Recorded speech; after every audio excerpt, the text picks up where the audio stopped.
This is an account of the humanitarian situation in the Sudan, and as a result, everybody knows of the rebellion launched by the RSM on the Sudanese Armed Forces on 15 April in an attempt to capture power by force.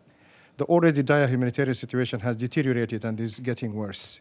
However, the government is exerting tremendous efforts to contain the impact of the situation in various aspects and was able to control and reduce the intensity of the devastation. To date, no state of emergency has been declared, nor communication network is disrupted.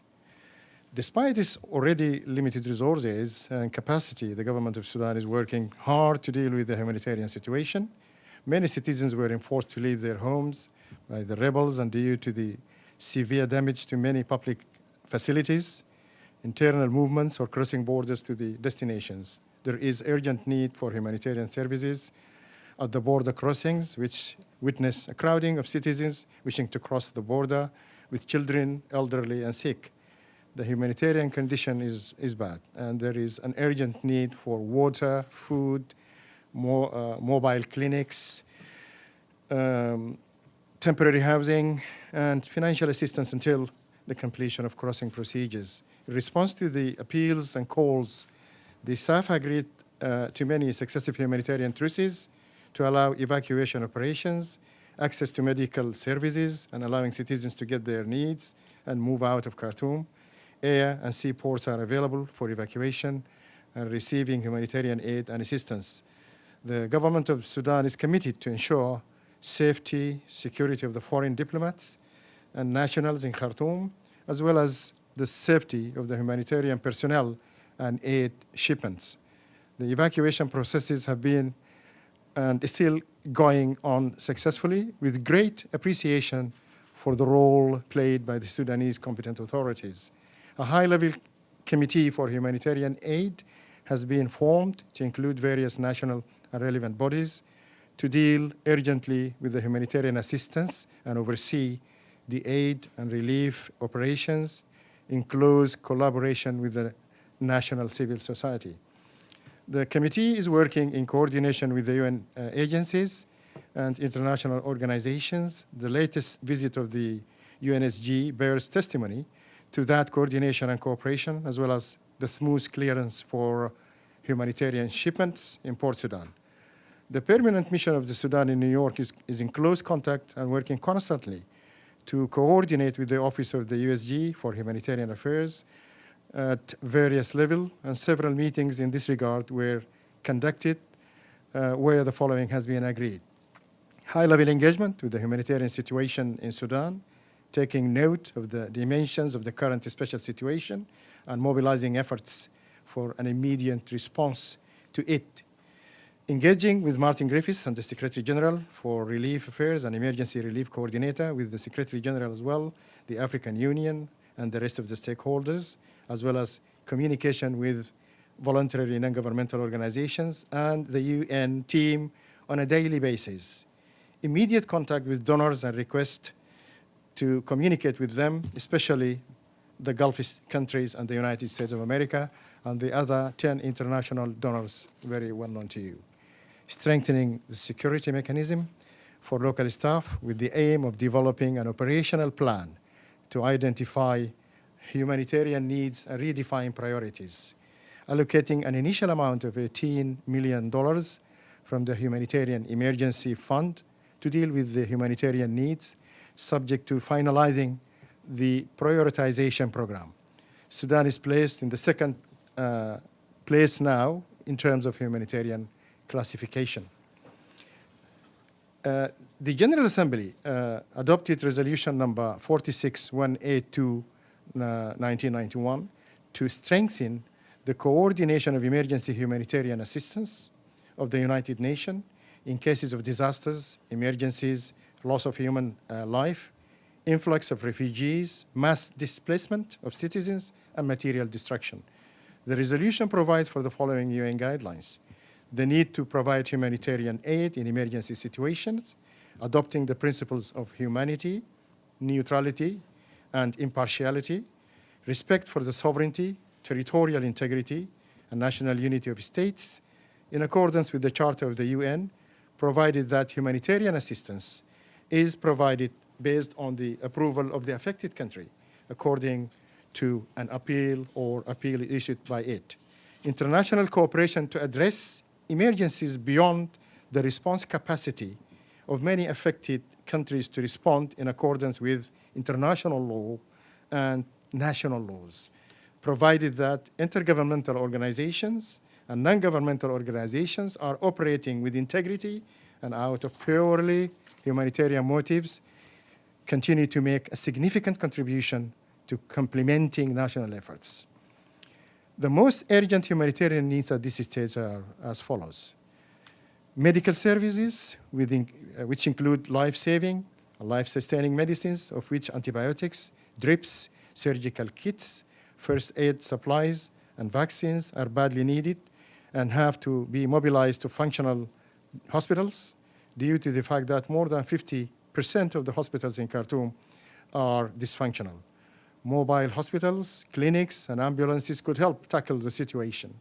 Materials of hygiene, latrines, sanitizers, water pumps, and water tanks are also critical to the safety of the people. In anticipation of an increase in diseases outbreaks like malaria or cholera and funeral body kits, concerted efforts have to be made to ensure prevention and preparedness measures are well taken into account.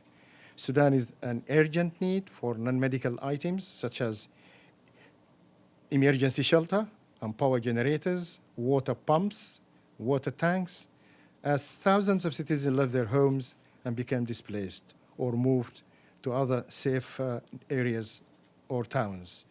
Assistance is also needed to help fix the badly damaged or broken water, electricity and telephone networks, hospitals, educational institutions, and public entities were targeted, resulting in total or partial damage, and they need to be repaired or built and provided with surgical kits and medical supplies for all kinds of surgeries. Pregnant women expected to give birth in the coming weeks and months, newborns and children need special and delicate medical care. In accordance or in conclusion, the Sudanese authorities are working around the clock on the updates of figures of fatalities, wounded, the IDPs and refugees, and the exact number will be communicated in due course. We would like to reiterate that the humanitarian assistance operations should be conducted on the basis of the internationally recognized guiding principles of humanity, neutrality, impartiality, and independence, and that the sovereignty, territorial integrity, and national unity must be fully respected. All aid workers and organizations should refrain from politicization of the humanitarian aid or link it to political considerations or conditionalities. Moreover, the national ownership in receiving, monitoring, delivering, and patrolling humanitarian aid must be fully adhered to and respected. The commitment to the principles of the humanitarian assistance have already been observed by the Sudanese Armed Forces since the start of the rebellion. Due to the absence of command and control of the insurgent militia, besides the state of despair resulted in a number of breaches, to name but a few, lootings, burnings, malls and stores, indiscriminate shooting, arbitrary checkpoints, and their presence in the civilian objects, using them as military bases, is becoming familiar phenomenon. We are thankful for our brotherly and sisterly country that have already started sending humanitarian aid and assistance, which have significantly alleviated the suffering of our people. We are especially thankful to the United Nations Secretary General for his keenness and engagement with the situation in Sudan, in particularly his good offices, and thanks to OCHA and His Excellency, the USG, Mr. Martin Griffiths, for his audacity and commitment as he shuttles between New York and Port Sudan. Thank you for listening. Thank you, ladies and gentlemen. Now, with this briefing by Ambassador Al-Harith Idriss, the permanent representative of Sudan, we open the floor for you for any questions. Please. Yes, can you hear me? Yeah. There we go. Frank Uciardo from TRT World. Thank you for having this press conference. First of all, I'd like to know, we keep hearing from the experts that you have a pair of generals that both think they can win, and we keep having accusations of ceasefires from each side that being violated. Are you really in control of your country, number one? And number two, do you really think you're going to be able to achieve a ceasefire anytime soon before more hundreds of thousands of people keep fleeing the country? Thank you. Yes, our commitment is not to the partial successive humanitarian truces. This is, in fact, a particular model being built up in this particular occasion in order to soften the engagement with a lengthy humanitarian or ceasefire. And this will be discussed in the particular part when people come to discussing the political engagement, because now we are highly concerned with the priorities of the humanitarian engagement. So, of course, the Sudanese armed forces are not launching an offensive. They are actually making a defensive. This is why they will not open fire only if they have been attacked. And this is why from time to time there will be a kind of what apparently may be as a breach of the ceasefire. But actually this is not meant. And this is actually not the case which is currently being on. There is actually a kind of trying to operationalize the center of the town. And as much as those rebellious regiments who took refuge into heavily inhabited areas, and they confiscated houses, they are there, and this is why the army would not attack them, definitely, in order to lessen the loss of civilians. This is our principal commitment, actually, and we are abiding by it, and it has been observed in the Jeddah Declaration, which was launched yesterday. If you don't have it, I can provide you with a copy. So, who's looting the warehouses? Who's looting the warehouses? These are, as I said in my statement, there are regiments of the RSF who lost control and command with their leadership, and they are actually converted into a kind of criminal bands, looting, shooting, and booting luxuriously. And this is what, when at gunpoint, they will enter into houses and order their citizens to vacate the houses, and they stay in. They have a massive city in many houses. And also they have converted what we, public facilities as well.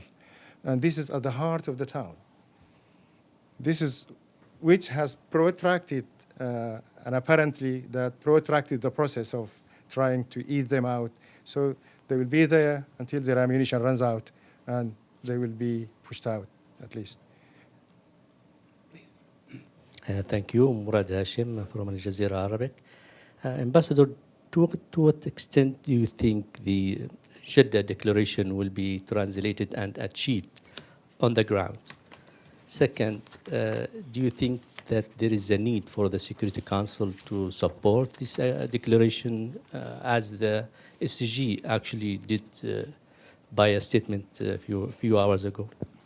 Regarding the commitments of the Jeddah Declaration, they are mainly concerned with the commitment to international humanitarian law in any armed conflict. This international humanitarian law comes in as a principle and norms to be observed by whenever an outbreak of a conflict has been broken out. Number two, regarding the holding of the Jeddah, we think it is apoliticized. There is no political engagement in it. And as I said, the priority is to contain the humanitarian position, which is dire. And this is why, if you see all along, there are commitments from our side, from the government side. There will be commitments, for example, to the respect of humanitarian law. There will be commitment to refrain from attack that may be expected to cause incidental civilian harm. There will be feasible precautions to avoid and minimize civilian harm. there will be commitment to vacate and refrain from occupying, as well as to respect and protect public and private facilities, and commitment to respect to protect also medical transports and the doctors and their equipment, and to uphold the right of civilians of laissez-faire, so on and so forth. These are general principles, and it is heavily inculcated into Sudanese national culture. So if the national culture is not holding at the time of conflict, then this is now the commitment.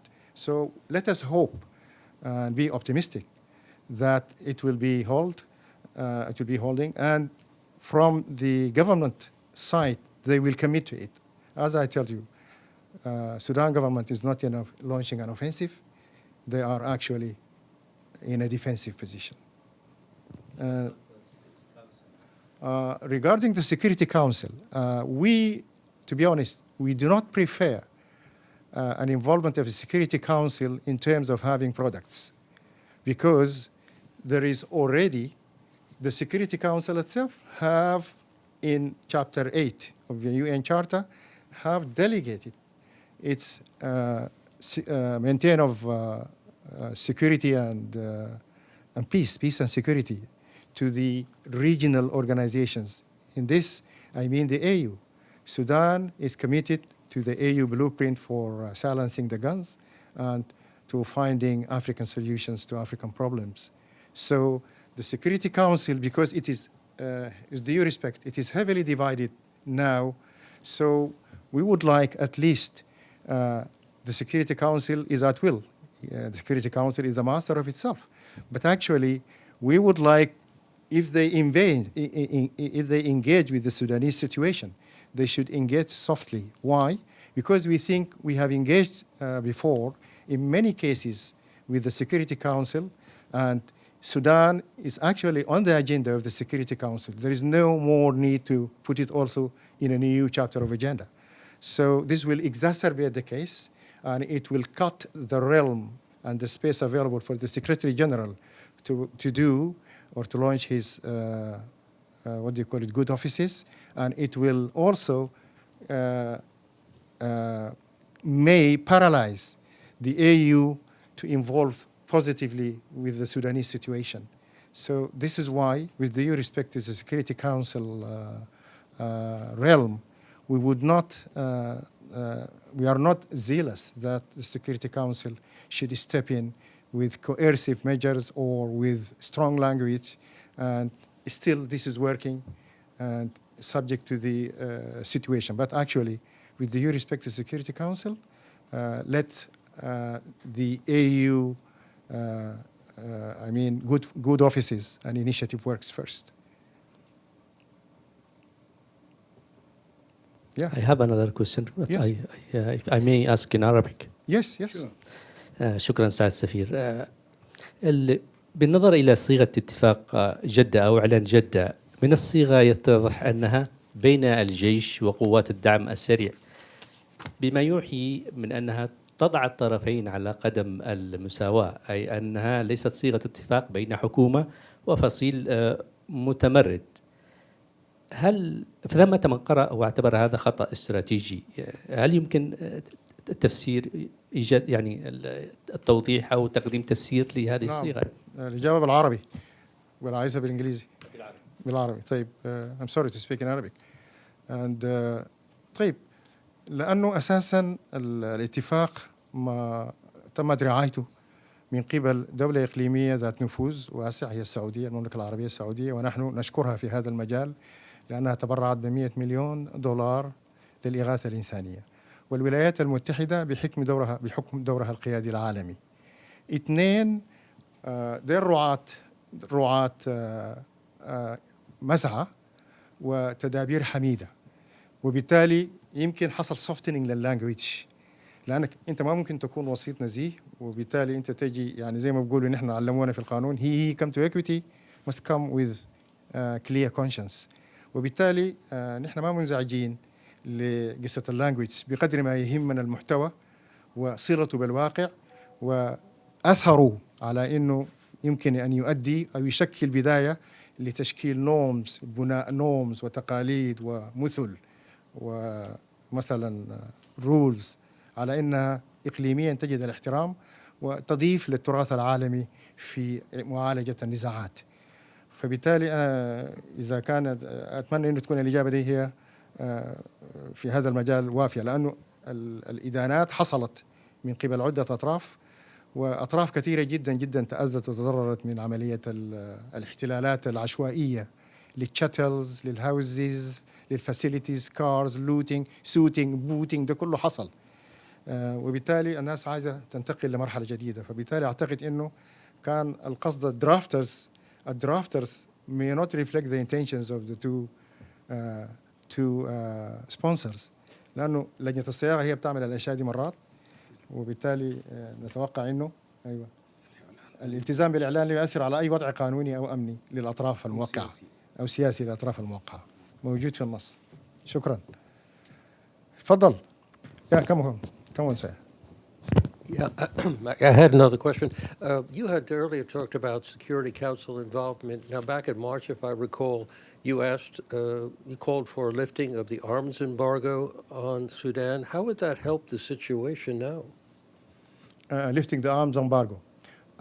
I was talking about this, you mean, or the Security Council? No, I'm saying, did you not back in March call for yes. for a lifting of the arms embargo? And my yes. question to you is, how would that help in the middle of a conflict? The issue, this is actually was part of a campaign to undo the Security Council Resolution 1591, which was imposed in 2005 in the aftermath of the heavy, what we call heavy intensity conflict, which involves the international community, the media, and the Security Council. So this particular conflict was classified under Chapter 7. So accordingly, we saw that 18 years afterwards, this should not be held. It would be unfair. Number two, on the ground, there were lots of, there's a lot of work have been done in terms of peace building, local peace building, that even the, what do you call it, the political mission cannot match it. So this is what we saw, tribal reconciliation, not necessarily the intercommunal clashes that happens here and there, but we saw the 1591 has affected and compromised the national security of the Sudan in trying to keep law and order in Darfur. They are not allowing the army to send any heavy armaments or tanks or anything since 2005. Because at that time, 2005, the army, some units of the army were part and parcel of the conflict. But this has affected the whole national image. And it becomes a heels of a shield regarding the Sudan. This is why, as a lawyer, I saw it's unfair. It does not contain, say, an ending term, what do you call it, an ending clause. It is open-ended. And it is a kind of derogation, complete derogation from the traditions of drafting resolutions in the Security Council. And this is why lots of UN members have supported us, 22 countries in the Arab world, 57 countries in Africa, and 75 countries in OIC. They all supported our campaign. And it resulted at the end that the penholder has positively responded, and we managed to now to enter into the language of the resolution a definitive term for 18 months. And at this 18 months, the Security Council comes and assess the position and the situation and see to modify, to alternate, or to terminate the 1591. This is what I meant at that time. Well, if I read you right in what you're saying here, in other words, if there wasn't an arms embargo, would there be a conflict now, or would this feed into more violence on both sides? The arms embargo, as I said, it has affected the degree of armament of the Sudan, because you can't keep law and order with bunches of flowers in a restive region like Darfur, where rogue armed bands coming from the neighborhood and others who are attracted by the lucrative gold mining, and they are causing havoc in the region, while the Sudanese armed forces cannot do anything. So this is what I said. It's a total unacceptable compromise of the national security of the country. Yes, please. خلوهم لحد ما هم يوقفوا. Can you shout a bit? Yeah. I'm Catherine. I have two questions. The first is, what is specifically being done to ensure future food assistance and humanitarian aid won't be looted? Have there been any different approaches to how that's been distributed? Okay, if you are asking about the future model or formula of delivery and distribution of food, we have many. Sudan has had an engagement in 1989 with what we call OLS, Operation Lifeline Sudan, where that time it involved the government of Sudan, the SPLM, SPLA, and the United Nations. So we have lots of, norms and culture in order to as a springboard for us to use this in trying to be inventive rather than just to follow for the traditional formula that do not work. And secondly, we think the future of humanitarian delivery is being reflected in the Jeddah Declaration, that they will not be hampered. They will be uninterrupted. If you mean safe havens or safe humanitarian corridors, they will be granted, but subject to the ownership of the Sudanese Armed Forces or Sudanese government, and they will be, what do you call it? They will be under the supervision of the Sudanese Armed Forces, together with other stakeholders who are accepted by the Sudan government. There are also other stakeholders. This is what we call stakeholding humanitarianism. Okay, humanitarianism is unbound, but it should be bounded at least to involve women and girls and local and national civil society, who becomes very vigilant and active, actors during this time of rescue period.